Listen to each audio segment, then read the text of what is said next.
Hi guys, welcome back to Mr. Moose Models. Today is going to be a bit of a special video.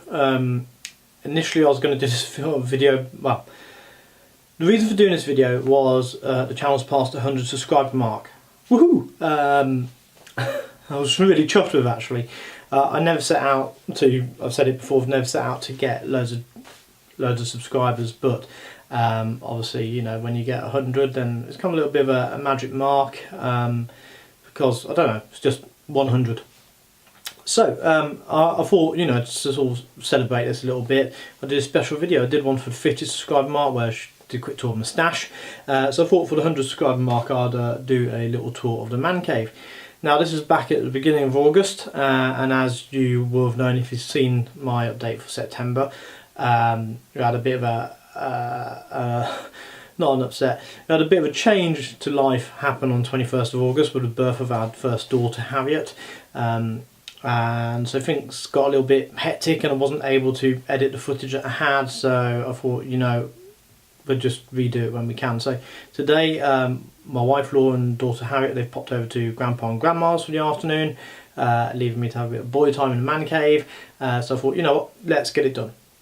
So what I'm going to do is I'm going to pop outside with a camera and show you the tour of the man cave, coming in and showing you around, and what we'll do is have a bit of discussion about, well, a bit of discussion. I'm going to show you what I use and what sort of tools I use, what sort of paints I use, and why I like them a little bit.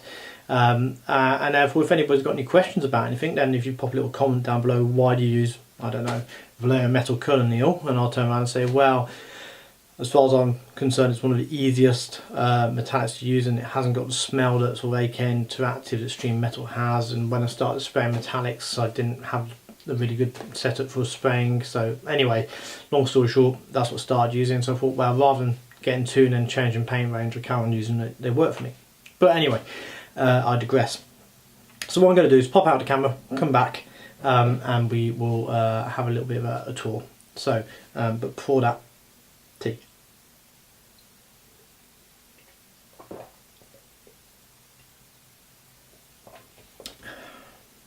So, be with you shortly. So guys, welcome to the man cave tour. I'm not going to make any promises about how long this video is going to last, but we will try and keep it on tack as much as we can do, and we'll get going. And so in our house, my man cave at the moment is the box room. The box room is going to become Harriet's bedroom in about 5 months time, so we'll get evicted out of here, hence why I'm taking the time to show you around that. So just pop in here, there we go, and I'll bring the camera in with me and we'll reset once we're inside. So just looking back on the way in, so I'm just going to do a bit of a spin around, and then what we're going to do is we will look at things a bit more in detail. Right, so as you come in on the back door, I've got my Floyd Models poster, because I really enjoy Floyd Models as a website. Other websites are really good as well. I mean, I quite enjoy looking at the ISM guys on Facebook, and also the various Facebook groups that I'm involved in, but Floyd Models is probably where I prefer to show my modelling and exchange with guys. But as I say, it's not the only place, but it's probably my favourite. Above that we've got some baseball caps, notably of the Lancasters 2 Tour from 2014. I went to see them fly, and also saw the Battle of Britain Memorial Flight hangar tour, which was really nice. Just coming round here, we have got part of my completions. So this is an IKEA cabinet. I'll show you in a little bit more detail later. And then we are going to be coming onto the workbench. Just let me rotate the camera around. There we go. Right, so backing this all the way out. So there's my workbench. It's just an IKEA bench, which was, I had them all flat just all doing, well, just a desk, but now it's a modelling bench. And then I've got paint racks above it, and various bits and bobs. Spray booth in the corner there. There's the MacBook Pro, which is going to be difficult to see because the light's not the best around here at the minute, but MacBook Pro, which are useful in my editing. Coming into the corner here, there we go, just let the light sort itself out. Just ahead of us we've got a bookcase with basically reference material, well, books of all kinds, but a lot of reference material, and just a bit of a gap. And then here we have a Billy bookcase where I've got some completions, here. There we go. And all the way at the bottom we've got part of the stash. And the rest of the stash is, if I can get it, on top there, and then a bit more further around. So just carrying on round here on the back wall where we came in, we have got some more stash, the shelf of doom, no, the work in progress shelf, and then down below we've got some of the audiovisual equipment that I use for doing the videos. So what I'm going to do, I'm just going to now pop round and we're going to look at things a bit more in detail, so I can show you what's where exactly, and have a bit of talk about what tools I use and why I use them, and any sort of like tips and tricks that I might have for you and so forth. So just bear with me whilst I reset the camera. So the first thing we're going to look at in a bit more detail is one of the display cabinets. What I'm going to do is bring you up, all the way up if I can, and then I'm just going to lift you up. Right, up on top here, you might be able to make out this is a really old Academy 1/48 scale F14A. I started it when I was a teenager and never finished it when I abandoned the hobby there, and the plan is one day to get it done. That's the plan, we'll see. Anyway, coming into the display cabinet, up at the top here I've got some of the completions, mainly ones that I've entered into SIGs and group builds on the Floyd Models website. Below that I've got a couple of Hawks which I really enjoyed building, and posed them in flight. Down below that, I don't know how well we're going to make this out because of the light here. Got some RAS stuff on that shelf there, and then down below we've got some US Navy stuff. So that's going to bring me into the workbench. So let me just remove the camera a little bit. There we go. Right, I'm just going to bring you up a little bit as well. Right, yeah. And we are here. Right, so workbench. I do most of my modelling here. I use this Humbrol sort of workstation, they call it. It just helps to keep things a little bit tidy. On there at the moment I've got the Valiant on the go, which is for Master Lamont's Bomber Command body build. That's coming along quite nicely at the minute. It's actually starting to look like a Valiant. It's a Micro Mir kit, it's a limited run and it takes a bit of work, but hey ho. Just at the back here you can see I have sort of all the tools that I use on a regular basis, so paint brushes, files, sanders, etc, etc. And then I've also got some of the stuff that I use for thinning and cleaning on the airbrush, and I've got some oils as well in there which I use for weathering. Just coming back to the left hand side of the left hand side of the bench, just here this little IKEA storage cupboard, where it picks up in the bargain section from IKEA, and in here I've got sun dryers, so like cotton swabs, toothpicks, bit of my airbrush cleaning stuff just in this one here. Down below we've got spare glues and also all the putting equipment that I use. I mainly use things like Vallejo plastic putty, Perfect plastic putty. I've got some 2-part epoxy, green stuff, so that's all of that. Although also for filling I do really quite like using just a mixture of super glue and talcum powder. It makes it very hard and very easy to sand. It's just pegs and clamps up here, easy access. All the tapes, some really big thick washi tape from Wilko's, quite cheap and cheerful and works well for masking large areas. And down below some more weathering stuff. So in here I've got my Floyd model washes, my Tamiya weathering sets, I've got some Citadel oil, non-oil and various washes. So I keep all that, just helps to keep it tidy. Above here we've got some science putty which I use for masking, Microsol and Microset which are my go-to setting solutions, spare airbrush boxes. This here is a bit of homemade sprue goo which I need to put a bit more Tamiya to fill into. And then what we're going to do is we're going to move to just this part here above the bench, and we're going to have a bit of a talk about paint. So just let me bring the camera nice and in tight. There we go, as good as we can do. I'm not going to be able to get really close at shots, I'm sorry guys, because I've got sort of wide angle lens on to be able to work around the man cave. Paints, I use 3 main types of paints really.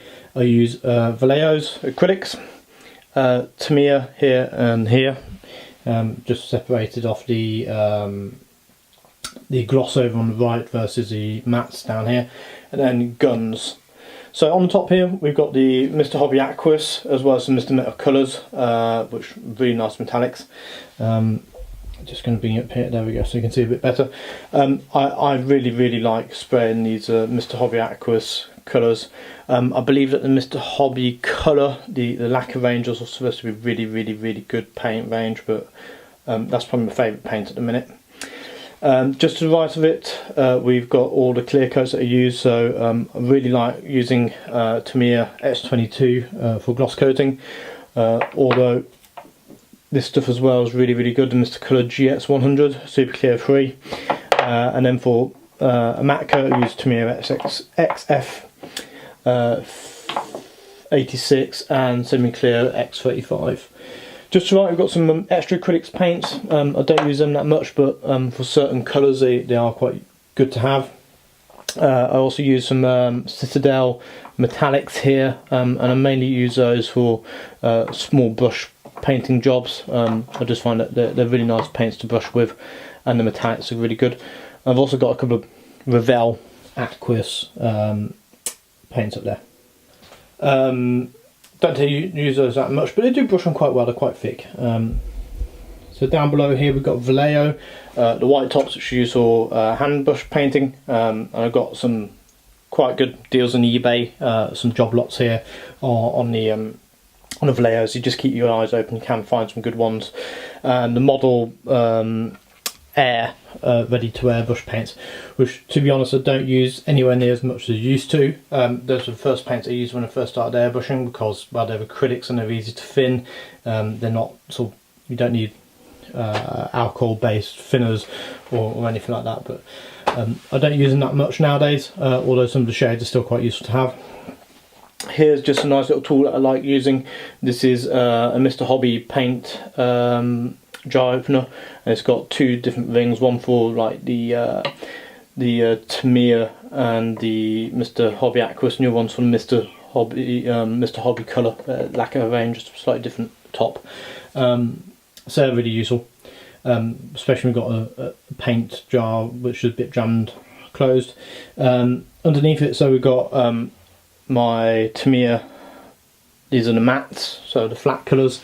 I've got a really good deal on the internet of some guys flogging off some of their stash, so I bought a load there, and I've got not the full range, I've got a decent selection of Tamiya paints. Just down below that, so we've got just a IKEA desk lamp, IKEA desk lamp that I put a bit of tracing paper just to diffuse the light a little bit, so you've got nicer shadows when I'm filming or taking photos. But if I'm working purely, then that comes off, so I've got as good a light as I can do. Actually, pop it off now so that we've got a better. There we go.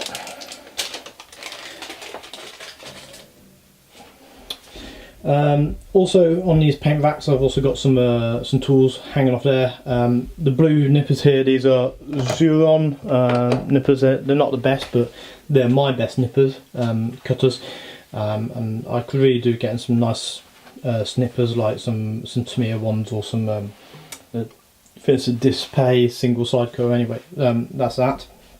I've also got a load of reverse tweezers here, some clamps, some scissors. Above that, bit more paint. So these are the Tamiya gloss colours, and also it's got some Hataka lacquers there. They've got some pretty good RAF colours, Hataka colours. That's why I've got those. And I've also got this here. This is great stuff. If you haven't got any, I highly suggest that you get it. It's Tamiya's paint retarded acrylic. It allows you to brush paint your Tamiya paints really easily, and it worked really well.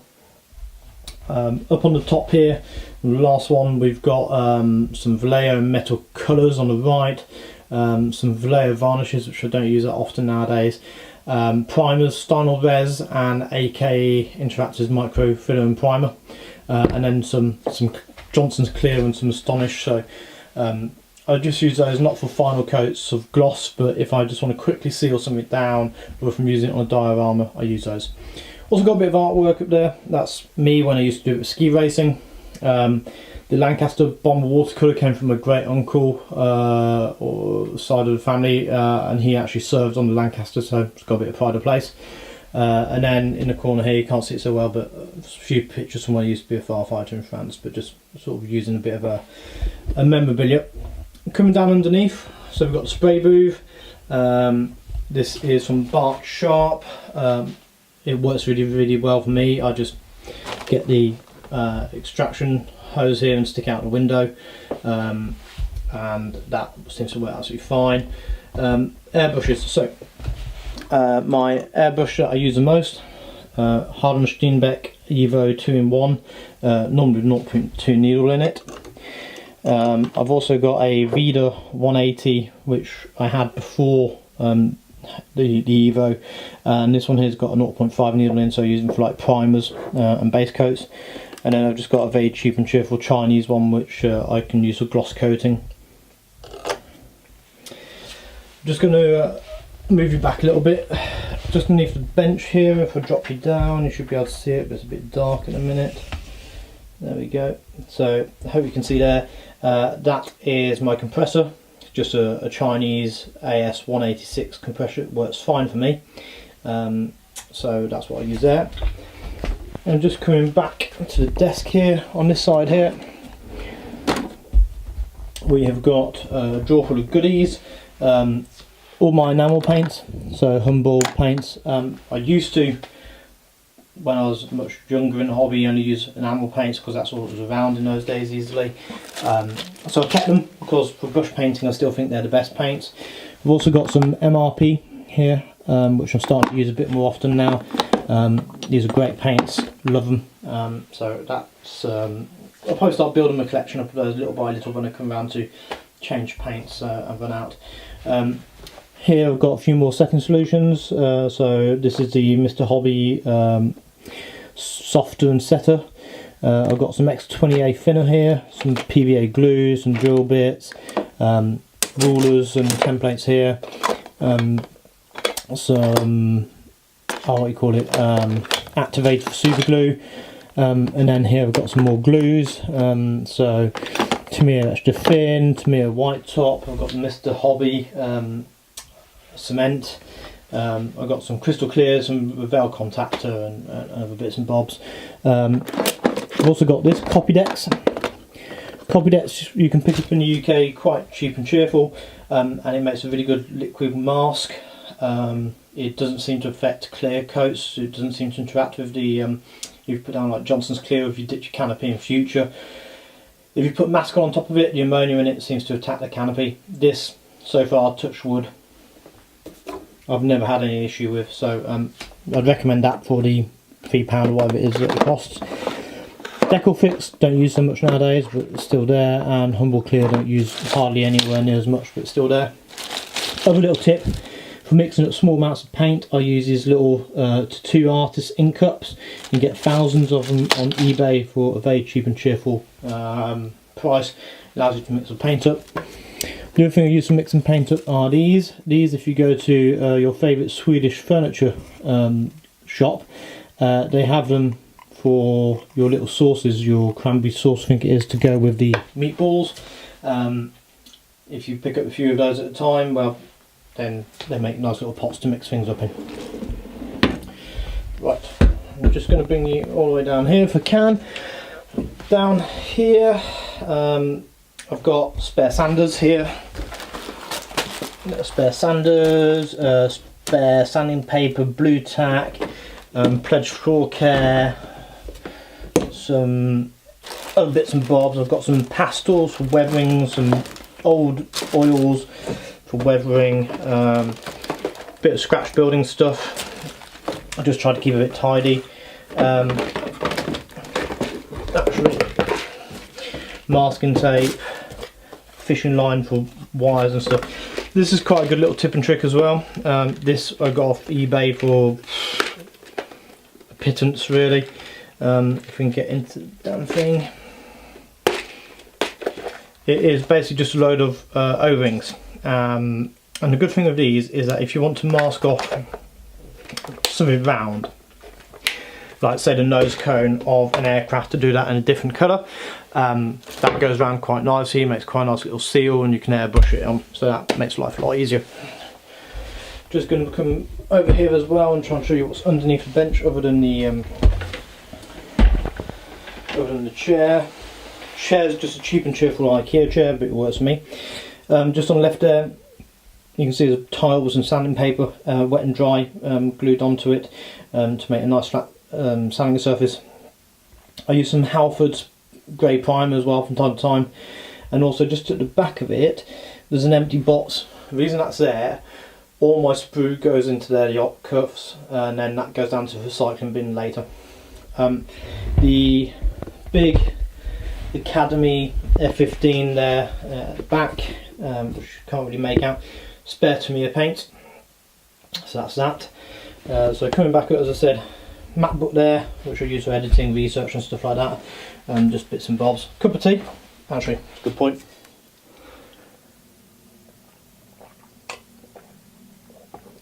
Before it goes cold. And then I'm going to bring you up to have a look at the... Right, so let's bring you all the way over here. Right, so right at the top here, the top there, two binders, A4 binders, ring fold binders. In there was all my instructions and all the decals for all my kits.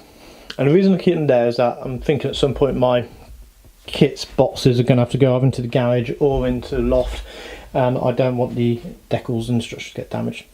The white box underneath it is just a spare folder box where I put all the decals that I've, not decals, all the instructions of all the kits that I've built, just to keep them as a log.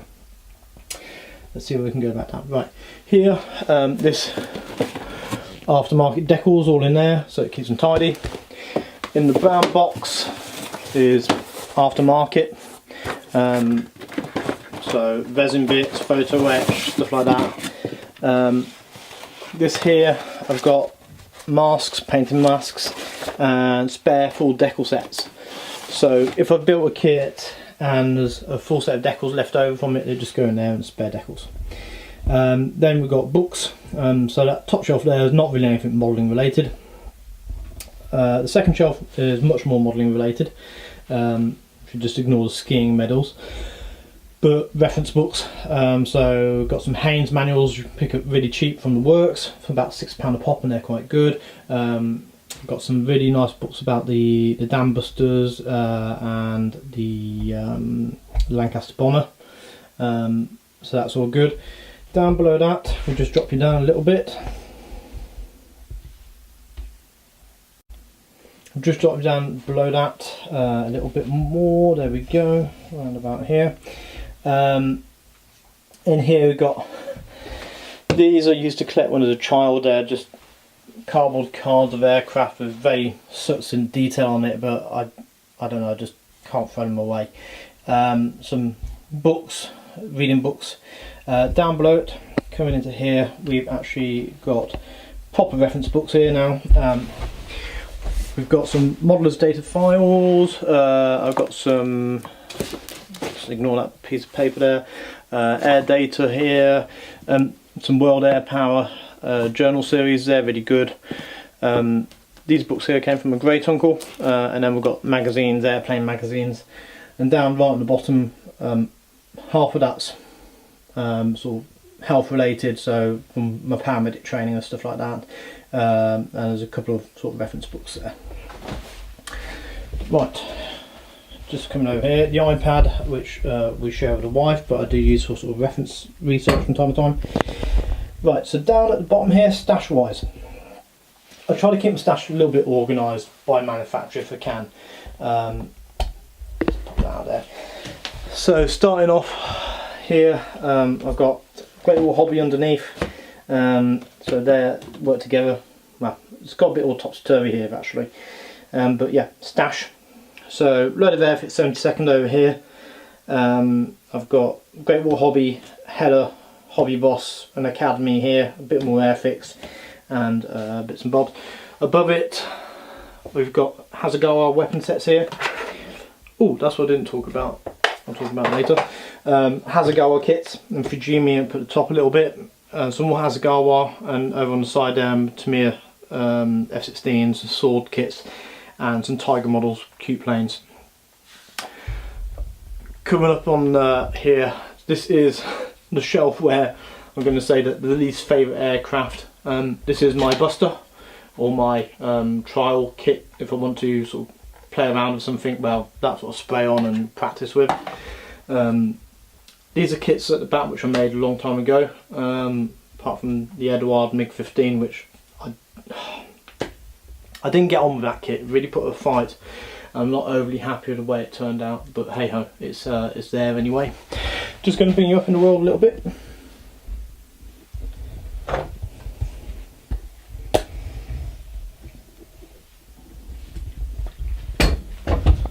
There we go. So here we're now looking at kits I'm a bit happier with.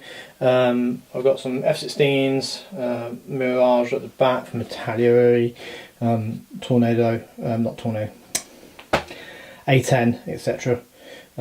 Actually the A10 I really quite like my A10, and one thing which I like on it, although the model isn't finished to an amazing degree, is it's not loaded for bear. It actually seems to me it seems like a relatively sensible loadout, but anyway, I digress. Coming above that, if we can get all the way up there, see Daisy. So here we have some World War II fighters on the right hand side. So we've got Hurricane, Spitfires, Messerschmitt, and on the left here more of a showbirdie sort of theme going on. Hence I got the Red Arrows Nat above it, a Tucano display. We've also got the Blue Rangers Cougar there. And above here, whoopsie daisy, is a bit more diorama-esque, so ignore the F-18, but the Canadair CL415, a water-based dio, and a 737-200 in sort of in flight over there, and a Matchbox Hurricane in flight as well. And right at the top here is some more of a stash, and that's Revell and Italia up there, as well as my Tamiya Tomcat. Just bring you over to the last little bit here, guys. I'm trying to keep it shortest if I can. On the wall, bit of wall art here. This chap down here, this is Piper Bill Millin. He is the only Piper who took part in the D-Day landings, and the only weapon he had to defend himself was his dagger, which he carried in a sock. And he's quite well known. Anyway, this is a photo of him which he signed and dedicated to me, which I keep as a bit of a treasure. Above that, we've got a final flight dedication certificate which the wife got for me for I think it's a Christmas present, and we actually saw the Vulcan display at Southport on its like last full display. Because over water it could really give it some beans, so that's a great sight. This shelf here is the work in progress shelf. So from left to right I've got the Tucano on the go, the Augusta 109, the Havilland Mosquito, and a Red Arrows Hawk, and then to the right of those is spares, just spares boxes, so spare weapons, spare bombs, spare, you name it, it's there. And coming up above, if we can get the angle right, there we go. Coming up above here, we've got the final part of the stash, sort of the bigger boxes. So Revell 1-48 Tornado, F3 and GR4. the big bombers, should we say. So got a Halifax up there, a B-17, and a Lancaster, and also a C-17. Then on the left, sort of big boxes again. So 3 Tomcats in 72nd scale, an A, a B and a D. Then a little bit of sci-fi I've got. There's a TIE fighter. I need to get an X-Wing to go with it. An Edward BF-110 night fighter. And then down below that, a lovely boxing of Edward's Royal Class Quattro Combo Spitfire Mark 9s. And then some airfit stuff, including the Dam Busters Lancaster there. So, that about finishes off the tour of the man cave. I'm just going to spin the camera back round to face me, and I'll say my goodbyes, guys. So guys, there you have the tour of my little man cave. It's not the biggest one in the world, far from it, and it's mine for the minute. I've probably got about another 5 months until I lose it definitively. So I'm going to try and make the most of it as and when I can. At the moment I am doing a bit of work. That's Micromere's Valiant. It's going on quite nicely actually. It's not the easiest kit in the world to work with, but I don't know, it's looking like a Valiant to me. Anyway, I need to get that one done later, but that's enough. So yeah, you've had the tour of the man cave. I hope you enjoyed having a little look around looking around my setup and how things are. It's a bit cosy in here. I really like it. It works for me. And there we go. So going forward in the future, as I said in my last update, in September update, at some point I'm going to lose this, so I'm going to have to look at where I'm going to go for my man cave, and I think it's going to be the garage. I just need to kind of figure out how I'm going to set myself up down there, whether make it like a little bit of a studio and stud wall off a studio in there, so I can get light and sort of insulate that little bit of the garage there, so it's not too cold in the winter to go and work in, and also keep the dust off things, or whether we look at sort of doing a grander renovation of the garage and sort of making it all a nice little studio and sort of tidy up, and I don't know, one or two, we'll have to have a think about it. But that is for a different story. So I'm going to wrap up the video now, guys. I've waffled enough. I'm going to finish off by saying a big thank you to all the subscribers that I've got, and I just quickly checked it, it's 137 subscribers. So this was supposed to be 100 subscribers special, but it's actually 137 subscribers special video. And I'd want to say thank you very, very much to everyone who has followed, everybody who's watched the video, liked, commented, etc. I really appreciate the interaction I have with you guys, and I do try and get back to you. And with that, I'm going to wish you a good end to your weekend, Sunday afternoon. So I hope you've had a nice weekend, and you'll have a nice evening tonight with your family and friends, and hopefully got a bit of modelling squeezed in there, some along the lines. And I'm going to say I'll see you soon, guys. Take care, happy modelling, bye bye.